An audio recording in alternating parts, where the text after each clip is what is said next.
Now, it's the day after the death of the dream for the APC in Adamawa State, a humiliating failure and something of a car crash in their bid for the leadership position in the state.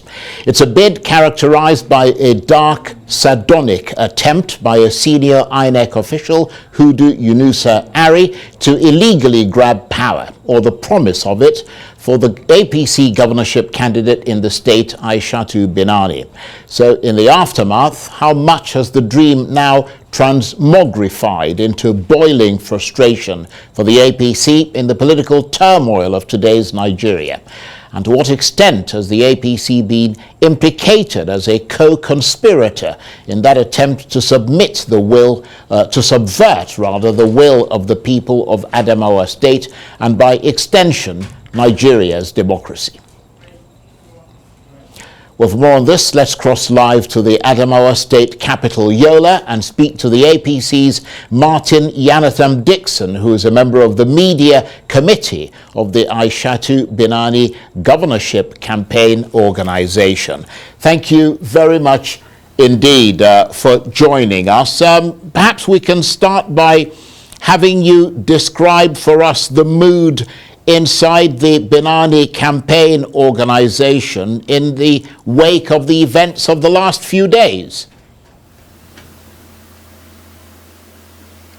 Well, I think the mood is that of the reviewing everything that has transpired and then trying to see what the next line of action will be. It is a race, it is a contest, and the Senator Aishatu Ahmed Binani went into the contest along with massive supporters and members of the campaign organization who are optimistic of pushing a campaign that is result-oriented.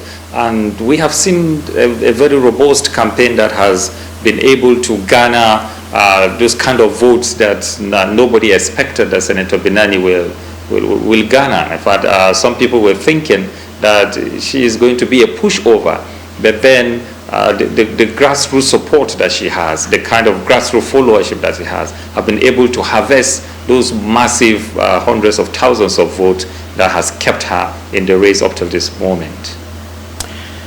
Well, I mean, in fairness to you, I mean, she did reasonably well. I mean, obviously coming second, and the gap wasn't as yawning as some people had predicted. But what do you make of the so-called reckless wreck? That's Hudu Yunusa Ari and his brazen attempt in Adamawa State to subvert the will of the people and foist upon them what many have called an absolutely atrocious electoral coup.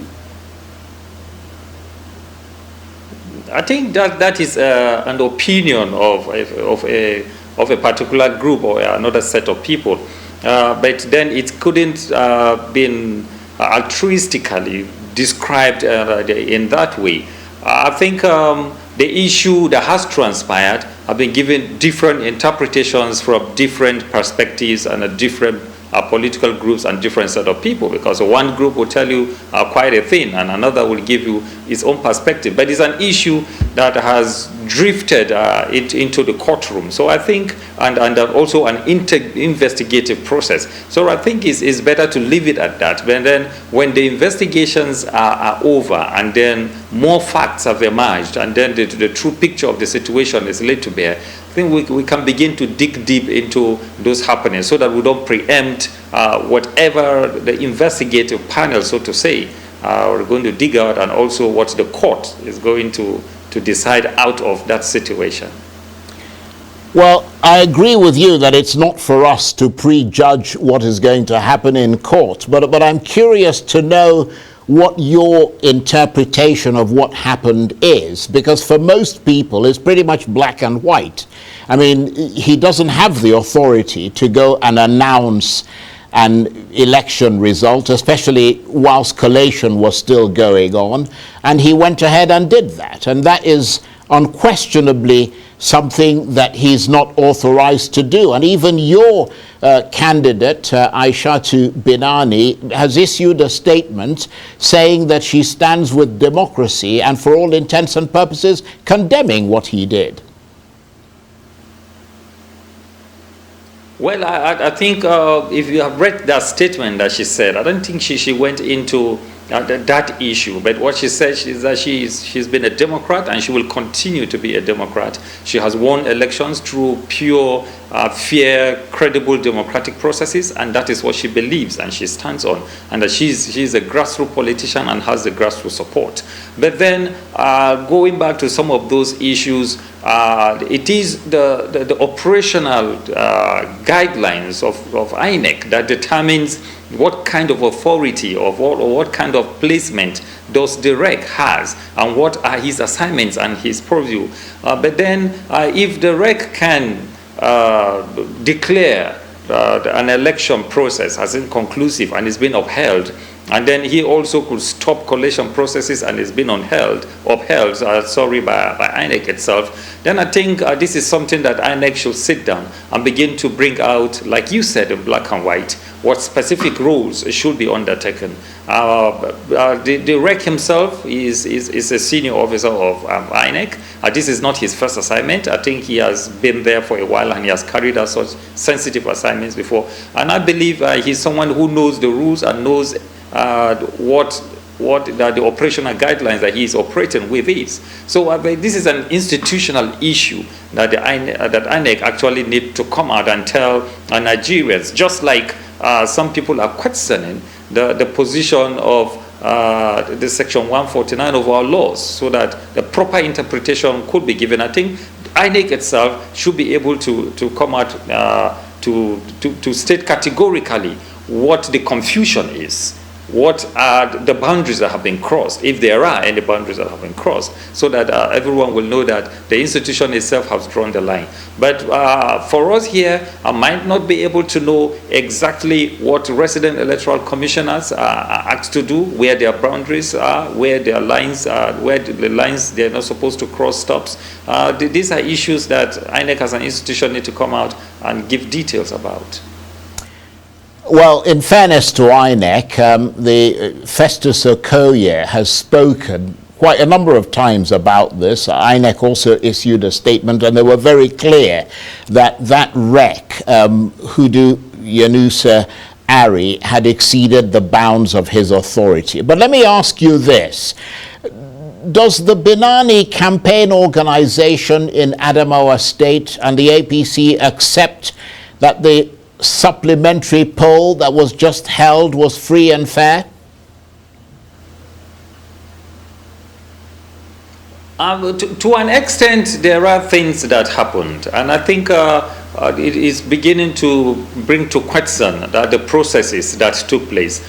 In the first instance, the two national officers that came from INEC in Abuja came into Yola, and I don't know what the specifics were of the instructions that they have, but then there is a little friction on them asking the REC to step aside, that they are in control. And then there is also the allegation of a different list of people who are going to the field as returning officers to conduct these elections, and that conflict ensued. And apart from that, there is also an alleged meeting with the governor of the state in the wee hour of the night. We in the government house. So every lot of people are bringing to question what that visit entails for the whole democratic process. So I think these issues, and quite a number of issues, were the issues that were surrounding the rerun, let me say, the supplementary elections that took place. Well, talking about issues and allegations, what about the allegation that Mrs. Binani, Senator Binani, and by extension your campaign organization, attempted to bribe INEC with 2 billion naira to swing the results your way? I mean, I know Mrs. Binani has issued a statement denying the allegation, but would like you to clarify it for us. Now, I think there is no better way to describe it than to say what she put in her words. Like she never did, and she never attempted to do that. I think these were just propaganda that were put forward by people to smear her image, or to try to make the whole process look as if it is a do or die affair, which he said it is not. And that officer in question that we can see has been questioned at gunpoint. And I think the investigations will begin to bring out a lot of details to really what happened. But there was nothing like that. She did not, and she had not attempted to do that. And I think the investigation should be able to clarify and to exonerate her from this propaganda and the lie that is being put forward that she attempted to bribe the REC with as much as that amount, and I think is ridiculous. But I mean, can it be said, and would you be happy to concede to the fact that for Aishatu Binani, for your campaign organization, for the APC, this whole saga has been, to say the least, a huge embarrassment? Well, it depends from the perspective that you're looking at it. For the campaign organization, it has tried to stay overboard all of these happenings. There are quite a lot that has happened through the electioneering processes.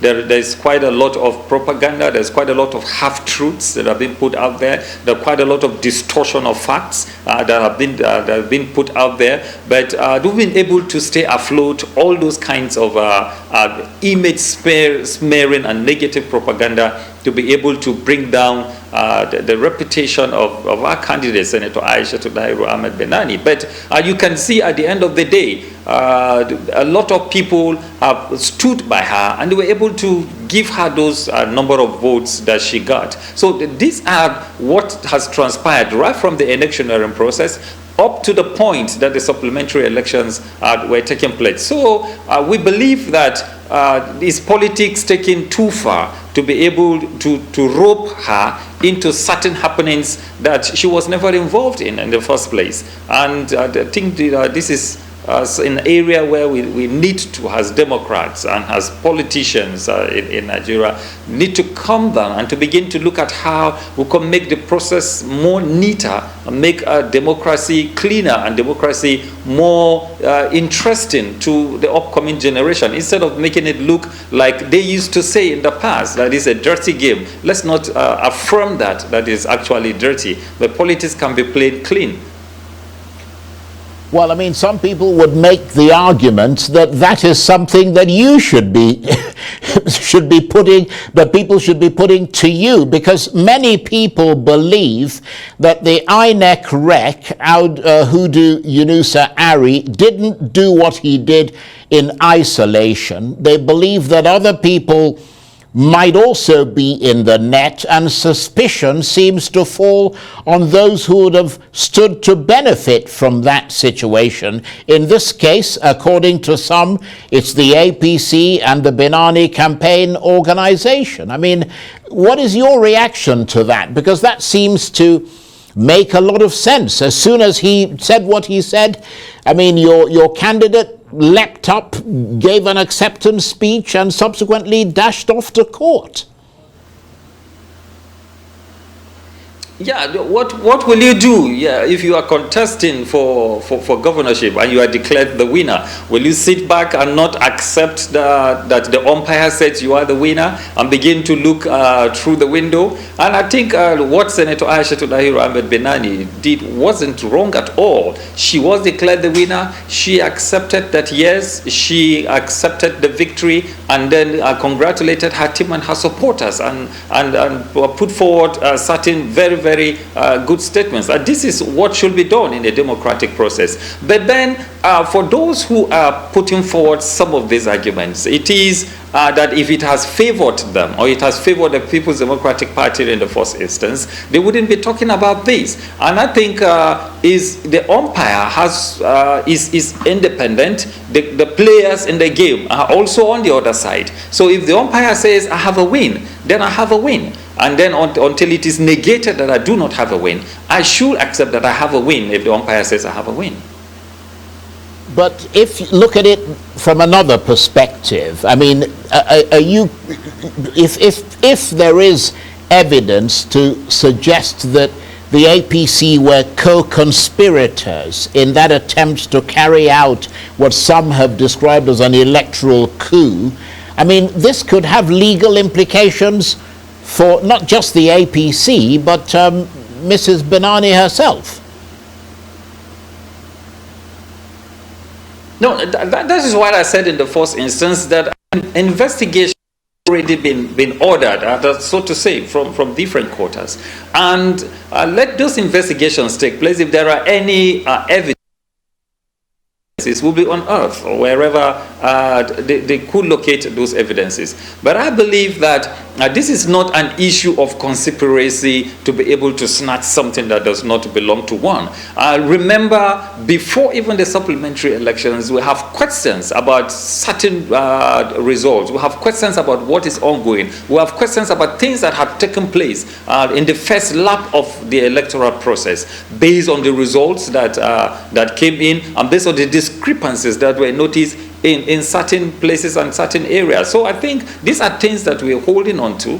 And then for anyone to come up and begin to say there is a conspiracy because it favored the All Progressives Congress, I think it's just trying to put forward, like I said earlier, half-truths, and then try to align with something that he or she thinks or a group thinks that does not favor them. But the investigations will definitely bring out the true situation and exactly the details of what transpired. And I believe, like I said earlier, and I will repeat again, Senator Aisha Ahmed Binani will be exonerated because she played the game as a Democrat, just like she has done when she contested for Senate and she contested for House of Representatives. Well, Aishatu Binani is still in court, though, isn't she? What is she hoping to achieve?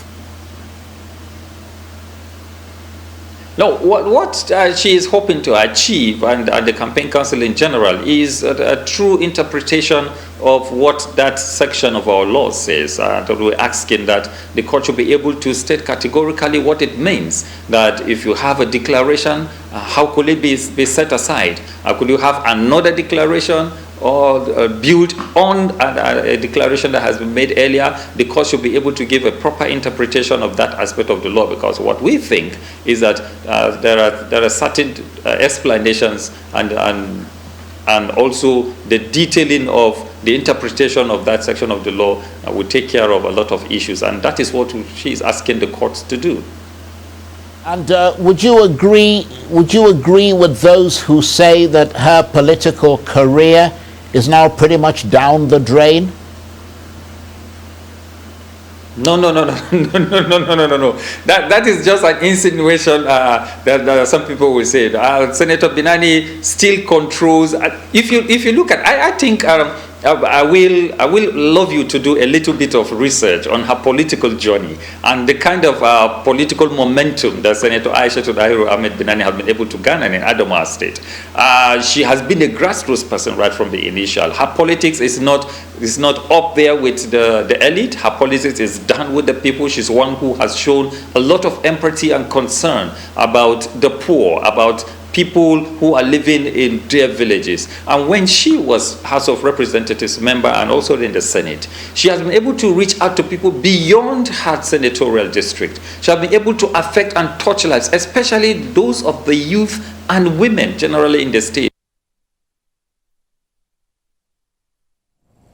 Okay, well, unfortunately the line's dropped, but it's dropped almost at a perfect time because we're going to conclude anyway. I want to thank you very much indeed, Martins, Yanatham, Dickson, for spending the time with us and putting forward your explanations there. And he is a member of the media committee of the Aishatu Binani Governorship Campaign Organization, and he was talking to me there from Yola, the capital of Adamawa State.